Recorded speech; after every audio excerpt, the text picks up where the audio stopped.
Prezados participantes, nesta nossa segunda videoaula, nós vamos fundamentalmente trabalhar com o conhecimento daquelas pessoas que são protegidas pelo regime geral de previdência social, ou seja, os seus beneficiários, bem como vamos conhecer as prestações previdenciárias que são ofertadas pelo regime geral para a tutela daquelas situações de necessidade social mais relevantes que foram reconhecidas pelo nosso Constituinte. Para isso, faremos um estudo a partir da relação jurídica de previdência social, ou seja, um estudo dos seus elementos estruturais. Quando nós falamos em uma relação jurídica, qualquer relação social sobre a qual incide uma norma jurídica, em sentido lato, é uma relação jurídica. Mas quando nós queremos tratar de uma relação jurídica em sentido estrito, nós estamos querendo designar aquele vínculo intersubjetivo de poderes e deveres que se estabelecem, de um lado, entre um sujeito ativo, que pode exigir do sujeito passivo a realização de um determinado comportamento tendente à satisfação de um interesse que a ordem jurídica reconhece como legítimo. Pois bem, então, uma relação jurídica se diferencia da outra pelos seus sujeitos, pelo seu fato gerador e pelo seu objeto. Quais são os sujeitos da relação jurídica de previdência social? Os sujeitos da relação jurídica de previdência social são os seus beneficiários.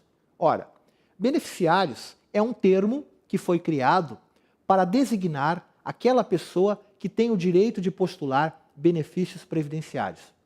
Nos termos do artigo 10 da Lei 8.213 de 1991, os beneficiários dividem-se em beneficiários diretos, que são os segurados, e beneficiários indiretos, que são os dependentes.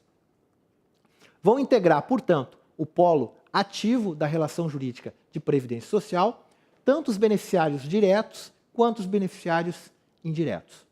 Já no polo passivo, nós teremos, então, uma autarquia federal que tem a obrigação de conceder e de manter os benefícios previdenciários para a população brasileira e que hoje constitui o nosso réu mais querido do Brasil, né? O Instituto Nacional do Seguro Social. Só para que vocês possam ter uma ideia, hoje o INSS, na Justiça Federal, nas varas comuns, é réu em 34% das ações e nos juizados especiais federais ele é réu em quase 80% das ações. Ou seja, para ser mais específico, segundo o levantamento realizado pelo CNJ em 2013, o INSS era réu em 79% das ações. Bom, mas então, nós temos uma necessidade de compreender que na Lei 8.213 de 1991, nós temos 5 categorias de segurados obrigatórios e ainda a figura do segurado facultativo, que também integra o polo ativo da relação jurídica de previdência social. Para que alguém possa vincular-se à previdência social, hoje a nossa Constituição exige um limite mínimo de idade de 16 anos. A partir dos 14 é possível o exercício de trabalho, desde que seja feito na condição de aprendiz. Mas, como regra geral, as pessoas, então, vão começar a exercer validamente o trabalho a partir dos 16 anos de idade. Nós temos 5 categorias de segurados obrigatórios, como pode ser verificado no nosso slide número 3, que são as seguintes. Em primeiro lugar, nós temos o empregado, o doméstico, o avulso, o contribuinte individual e o segurado especial. Essas categorias de segurados, elas apresentam algumas diferenças relevantes que devem ser conhecidas, porque isso vai impactar não apenas na forma como esses segurados vão verter contribuições para a Previdência Social, mas também no acesso às prestações previdenciárias. Nós temos diferenças marcantes, por exemplo, com relação ao início da filiação. Temos diferenças importantes, por exemplo, com relação a determinadas prestações que não são oferecidas a todos os segurados. Por exemplo, o auxílio acidente é uma prestação que ainda hoje não é oferecida para os contribuintes individuais. Temos diferenças em relação ao salário maternidade, por exemplo, que vai demandar carência para algumas seguradas e para outra vai dispensar o cumprimento do prazo de carência. Então, temos sim algumas diferenças importantes que devem ser conhecidas em relação a cada uma dessas categorias de segurados. Pois bem, é fundamental ainda, quando nós pensamos na relação jurídica de previdência social, considerar os beneficiários indiretos. Quem são os beneficiários indiretos? Os beneficiários indiretos ou dependentes são regulados pela Lei 8.213 no seu artigo 16. No artigo 16, nós vamos encontrar aquilo que é chamado de a família previdenciária. Ou seja, o conjunto de pessoas com as quais o segurado divide a sua vida, não apenas do ponto de vista afetivo, mas também do ponto de vista econômico. Desde logo, é importante considerar que os dependentes previdenciários, eles não têm exatamente o mesmo tratamento na lei de benefícios. Por exemplo, esses dependentes, eles são divididos em classes. Atualmente nós temos 3 classes de dependentes. A primeira classe, ou classe prioritária, congrega quem? Congrega o cônjuge, o companheiro, a companheira, os filhos não emancipados até 21 anos, ou inválidos, ou com deficiência intelectual ou mental, ou com deficiência grave. Nos termos da redação que foi dada pelo Estatuto da Pessoa com Deficiência, né? A Lei 13.146 de 2015. A segunda categoria, ela alberga os pais, pai e mãe. E a terceira categoria é uma categoria constituída exclusivamente pelos irmãos, né? Que devem preencher os mesmos requisitos dos filhos, ou seja, o irmão não emancipado até 21 anos, ou inválido, ou com deficiência intelectual ou mental, ou com deficiência grave. Bom, somente concorrem em igualdade de condições a benefícios previdenciários aqueles dependentes que integram a mesma categoria. Ou seja, se nós tivermos dependentes de classes distintas, automaticamente, por exemplo, a presença do filho menor de 21 anos, mesmo que o segurado resida com a sua mãe idosa, que dependa dele economicamente, essa mãe não vai concorrer com o filho, por exemplo, ao benefício de pensão por morte, porque nós temos um dependente prioritário. Além disso, os dependentes da primeira classe não precisam comprovar a dependência econômica. Ela é presumida. Já os dependentes da segunda e da terceira categoria necessariamente deverão comprovar a dependência econômica para que possam se habilitar às prestações previdenciárias do regime geral. Vamos falar um pouquinho agora do fato gerador da relação jurídica de previdência social. Em regra, o cidadão se vincula obrigatoriamente à previdência social, independentemente da sua vontade, quando ele exerce pela primeira vez trabalho abrangido pelo regime geral da Previdência Social. E a partir desse momento, ele se vincula à Previdência Social, mas o fato gerador da relação jurídica de Previdência Social, ele é um fato, nós temos uma relação jurídica que é complexa, porque ela vai considerar uma série de fatos que, em geral, são conexos à vida laboral do indivíduo, que progressivamente vão incorporando o direito a prestações previdenciárias. De início, é fundamental fazer uma distinção, né? Esse fato gerador, que ocorre quando o cidadão exerce atividade pela primeira vez, se chama filiação. Mas a filiação, ela produz efeitos diferentes conforme a categoria de segurado. No caso de nós termos, por exemplo, o empregado, o doméstico, a partir agora da Lei Complementar 150, o avulso, a filiação ela é automática e acontece a partir do primeiro dia do exercício de atividade, porque esses segurados não têm a obrigação do recolhimento das contribuições.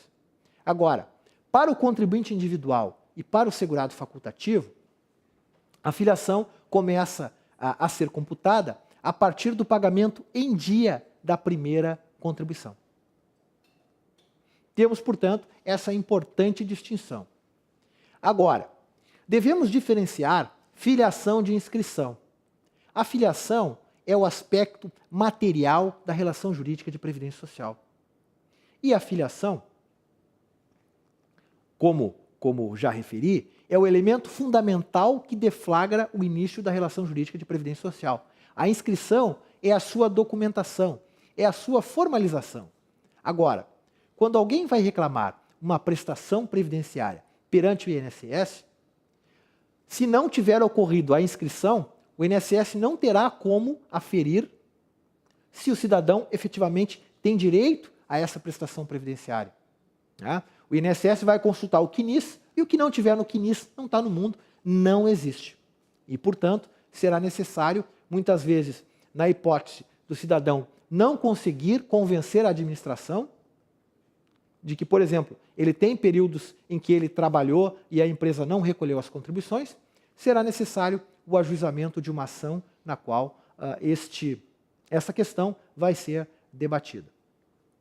Pois bem, então, fundamental diferenciar filiação de inscrição. O objeto que determina, portanto, a constituição dessa relação jurídica e sobre o qual vai recair não apenas os deveres do INSS, mas também os direitos dos beneficiários, são as prestações previdenciárias. As prestações previdenciárias, como a gente vai poder examinar no slide 8, nós temos um conjunto de prestações previdenciárias que apresenta a seguinte classificação. No âmbito doutrinário, costuma-se classificar as prestações previdenciárias em benefícios e serviços. Benefícios são aquelas prestações previdenciárias que são pagas em dinheiro, pagas em pecúnia, e que podem ser efetuadas mensalmente ou, em alguns casos, nós temos prestações que são pagas em uma única vez. Atualmente, nós não temos mais as prestações de pecúlio, auxílio funeral e auxílio natalidade, mas durante algum tempo elas existiram no regime geral de previdência social. Então eram prestações que, em face da ocorrência do evento que determina o seu pagamento, eram efetuadas em uma única parcela. Hoje, nós temos, no regime geral de previdência social, aposentadoria por idade, aposentadoria por tempo de contribuição, aposentadoria especial, aposentadoria por invalidez, auxílio-doença, auxílio-acidente, benefícios que são pagos todo mês quando o cidadão preenche os requisitos necessários para a concessão dessas prestações. Mas nós também temos os serviços. O que são os serviços? Quando a gente pensa em serviços, nós temos uma obrigação de fazer por parte do INSS. Enquanto nos benefícios nós temos uma obrigação de dar, nos serviços nós temos uma obrigação de fazer. Isto porque, em princípio, não são entregues importâncias em dinheiro diretamente para a satisfação de uma necessidade social dos beneficiários. Agora, evidentemente que todos os direitos sociais não nascem em árvores, os direitos têm um custo e, portanto, será necessário que a administração, por exemplo, alugue um prédio para poder fazer a reabilitação profissional, que ela pague luz, água, telefone, bem como tenha que contratar servidores, etc. Então, isso tudo vai determinar a realização de gastos para a concretização dessas prestações previdenciárias. A Lei 8.213 de 1991, no seu artigo 18, ela adota a seguinte classificação. No inciso 1º, ela vai arrolar aquelas prestações que são devidas para os segurados. No inciso 2º, as que são devidas para os dependentes, ou seja, auxílio, reclusão e pensão. E no inciso 3º, as que são devidas tanto para os segurados como para os dependentes. A esse rol, nós devemos agregar ainda as aposentadorias da pessoa com deficiência, que foram introduzidas no nosso ordenamento jurídico pela Lei Complementar 142 de 2013. Bom, mas quando nós falamos de prestações previdenciárias, também é importante que sejam tecidas considerações relativamente à possibilidade de acumulação de prestações previdenciárias. Inicialmente, nós devemos entender que é possível, por exemplo, para uma pessoa que é servidor público, mas que ao mesmo tempo exerce uma atividade que a vincula ao regime geral de previdência social, é possível que esta pessoa, trabalhando e preenchendo os requisitos em relação a cada sistema, venha, por exemplo, adquirir duas aposentadorias. Uma do regime geral de previdência social e outra de um regime próprio de previdência. Vamos imaginar um servidor público federal, um analista da Justiça Federal, que é professor de uma universidade. Então, ele pode, preenchendo os requisitos separadamente, obter um benefício do regime geral e um benefício do regime próprio da União. Assim é que o artigo 124 da Constituição Federal, ele deve ser interpretado, aliás, o artigo 124 da Lei 8.213 de 1991, ele deve ser interpretado de maneira restrita, ou seja, trata apenas do regime geral de previdência social. Nesse artigo 124, nós temos então a necessidade de fixar aquelas prestações que não poderão ser acumuladas, porque o nosso país tem uma tradição, né? Uma tradição, vamos dizer assim, bem favorável, né? Segundo a qual é possível acumular tudo aquilo que a lei expressamente não proíbe. Ao contrário de outros países, nos quais nós temos uma regra geral de vedação de acumulação de prestações de seguridade social, no Brasil eu posso acumular tudo aquilo que não for expressamente proibido. Só para dar um exemplo clássico, né, de acumulação de prestações previdenciárias, certamente que os amigos já ouviram falar de Epitácio Pessoa, que foi presidente do Brasil de 1919 a 1922. Mas o que muita gente às vezes esquece é que Epitácio Pessoa foi ministro do Supremo Tribunal Federal e aos 47 anos de idade foi aposentado por invalidez, porque se dizia que a sua saúde era muito delicada. Mas Epitácio Pessoa conseguiu ainda se eleger deputado, senador e presidente da República. Quando Epitácio Pessoa vem a falecer aos 77 anos de idade, ele acumulava as aposentadorias de ministro do Supremo Tribunal Federal, de parlamentar e de presidente da República. Por isso que existe sim a necessidade da previsão de situações nas quais não é possível a acumulação de prestações previdenciárias. No caso do regime geral, nós não temos nenhuma regra que trata disso. Já no artigo 40, parágrafo 6º da Constituição Federal, nós temos a previsão de que é vedado a acumulação de mais de uma aposentadoria de regime próprio, a não ser que os cargos sejam acumuláveis na ativa. Mas vamos examinar agora o artigo 124. Bom, o enunciado normativo estabelece o seguinte: salvo no caso de direito adquirido, não é permitido o recebimento conjunto dos seguintes benefícios de previdência social. Inciso 1º, aposentadoria e auxílio-doença. A lógica do sistema é a seguinte: aquele cidadão que se aposenta se parte da ideia de que os recursos necessários para a sua subsistência já são alcançados pelo benefício de aposentadoria. Razão pela qual, se o cidadão retorna ao mercado de trabalho, então, se ele vier a ficar doente, ele não tem direito ao auxílio-doença. Agora, em verdade, aqui nós temos às vezes uma situação um tanto quanto paradoxal. Por quê? Porque o sistema previdenciário brasileiro, ele não exige que o cidadão se retire do mercado de trabalho para receber a aposentadoria.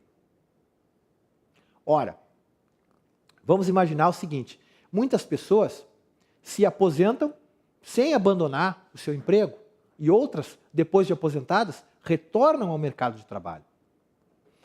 Vamos imaginar a seguinte situação. O cidadão que tem um salário interessante, vamos imaginar alguém que ganha 20 mil reais na iniciativa privada.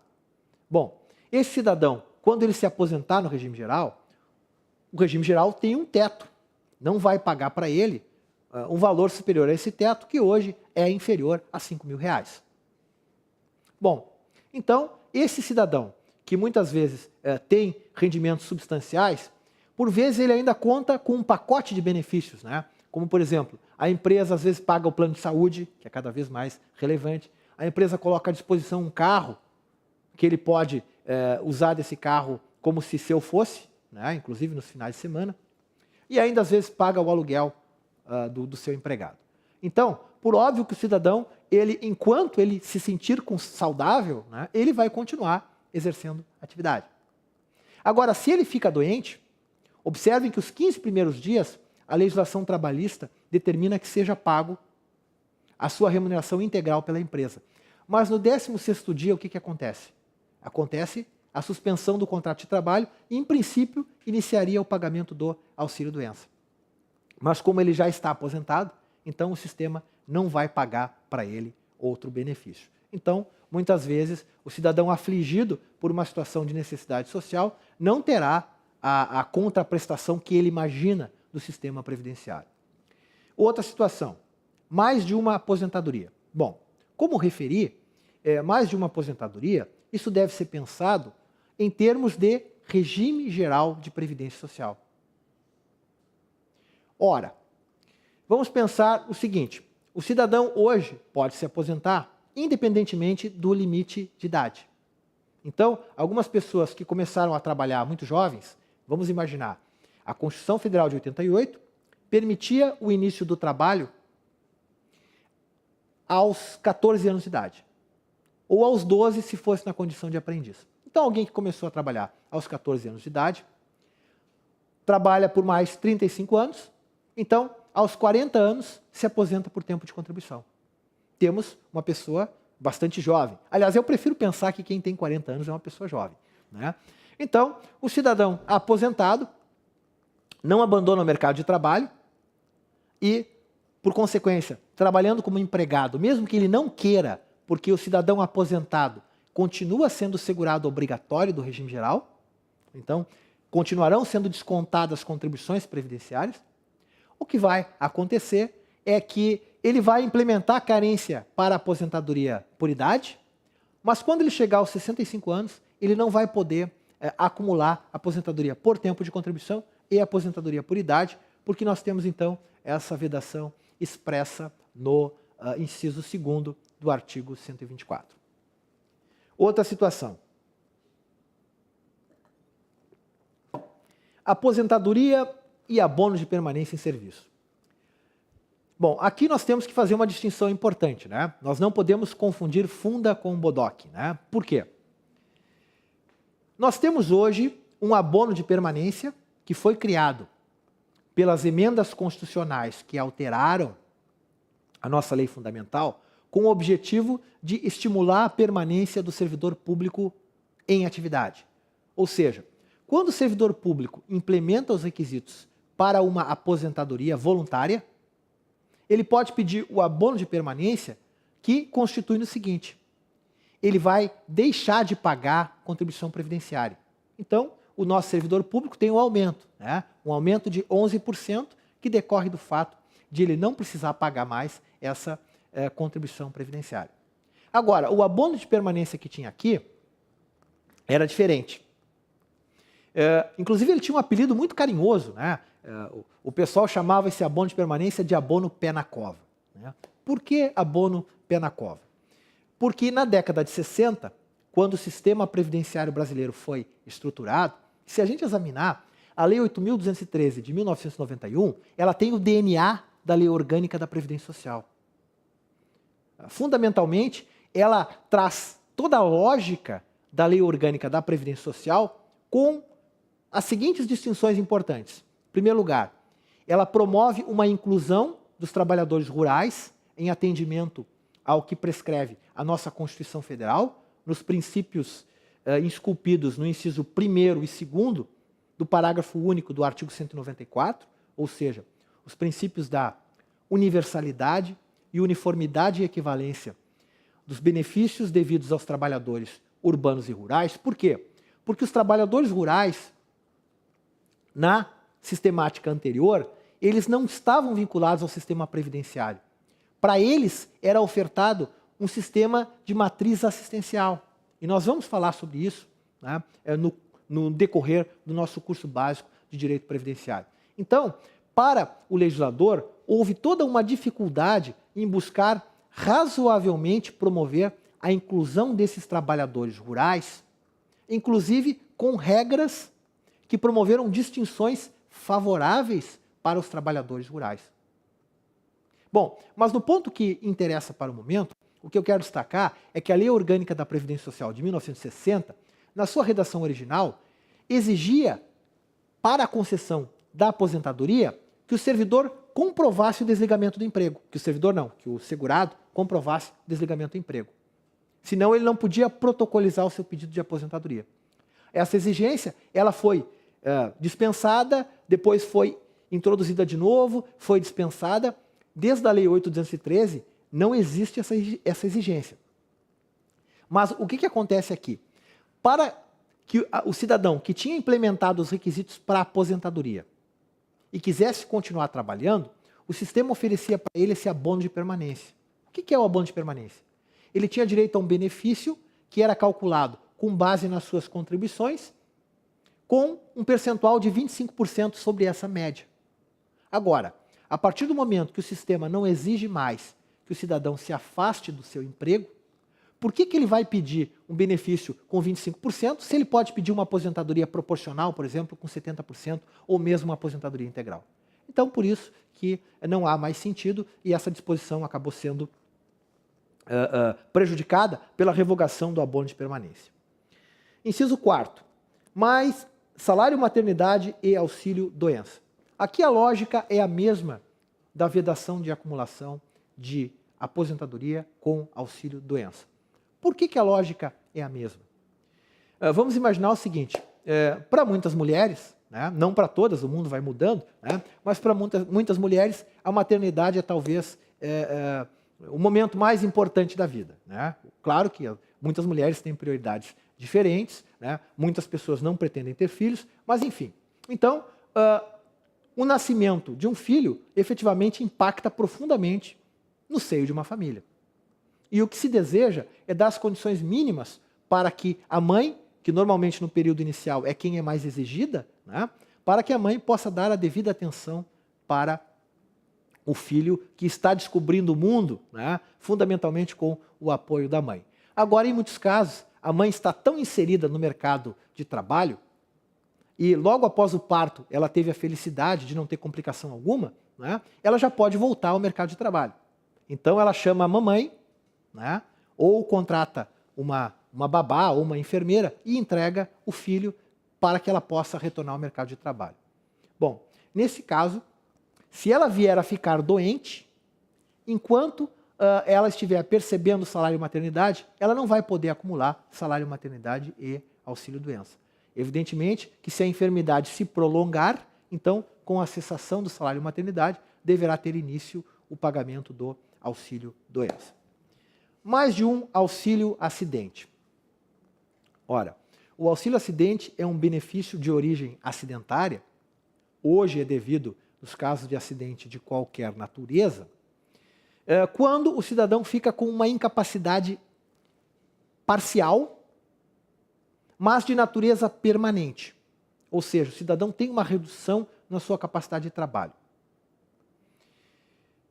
Nesses casos, se ele for muito azarado e vier a sofrer mais de um acidente que acarrete redução na sua capacidade laboral, então ele vai ter que optar pelo que for mais favorável. Não vai poder ficar com mais de um benefício de auxílio acidente. Inciso 6º, mais de uma pensão deixada por cônjuge ou companheiro. O casamento não é causa de extinção da pensão, no sistema da Lei 8.213 de 1991. Mas ele era no sistema anterior. A partir do momento que o casamento não é mais causa de extinção da pensão, o que acontece é que é possível, né? Vamos imaginar aquele cônjuge muito azarado, ou para alguns muito sortudo, né? Que ao longo da vida entabula mais de uma união, Havendo o falecimento, né, de mais de um cônjuge, então o que vai acontecer é que não é possível acumular mais de uma pensão deixada por cônjuge ou companheiro, podendo haver a opção pelo benefício que for mais vantajoso. Tá? Agora, se nós estivermos tratando de pessoas vinculadas a regimes diferentes, observem que ainda não há essa vedação. Então, sempre temos que examinar se as pensões decorrem do mesmo regime ou não. Também não é aplicável essa proibição, vamos imaginar o seguinte: o filho perde pai e mãe em um mesmo acidente, um filho menor. Né? Neste caso, se ambos são segurados do regime geral, é possível que ele receba a pensão decorrente do óbito da mãe e a pensão decorrente do óbito do pai. O parágrafo único do artigo 124 veda ainda o recebimento conjunto do seguro-desemprego com qualquer benefício de prestação continuada, exceto pensão por morte e auxílio reclusão. O regulamento de benefícios estende a possibilidade de acumulação também para o auxílio reclusão, que segue a mesma lógica da pensão por morte, e para o auxílio suplementar, que nada mais é que uma espécie de auxílio acidente, e nós vamos falar mais sobre isso no devido tempo. Bom, por fim, devemos destacar ainda as seguintes situações. Atualmente, não é possível a acumulação do auxílio acidente com qualquer espécie de aposentadoria. Inicialmente, o auxílio acidente era um benefício vitalício. No momento da aposentadoria, o segurado poderia acumular os benefícios, mas o que era percebido a título de auxílio acidente não tinha nenhum impacto no cálculo da aposentadoria.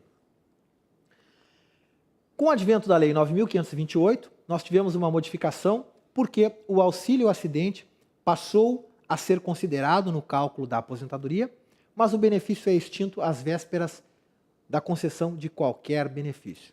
Tivemos muitas ações nas quais se buscava assegurar o direito adquirido, né? Ou seja, como o auxílio acidente era vitalício, nos casos do direito à aposentadoria ter sido implementado após a mudança legislativa, nós tínhamos um entendimento jurisprudencial que permitia essa acumulação. Contudo, o Superior Tribunal de Justiça acabou mudando essa lógica e editando a súmula 507, que veda essa acumulação, a não ser que o direito a ambos os benefícios tenha sido implementado antes da modificação legislativa. Convém destacar ainda, né, que não é possível a percepção do auxílio reclusão por parte dos dependentes quando o segurado estiver percebendo benefício substitutivo ou remuneração paga pela empresa nos termos do artigo 80 da Lei de Benefícios da Previdência Social. E ainda, já que nós falamos também do benefício de prestação continuada, né, da Lei Orgânica da Assistência Social, não é possível a acumulação do benefício de prestação continuada com qualquer benefício no âmbito da Seguridade Social, salvo aqueles que forem de assistência médica ou pensão especial, reconhecidamente como de natureza indenizatória, nos termos do parágrafo 4º do artigo 20 da Lei 8.742, de 1993.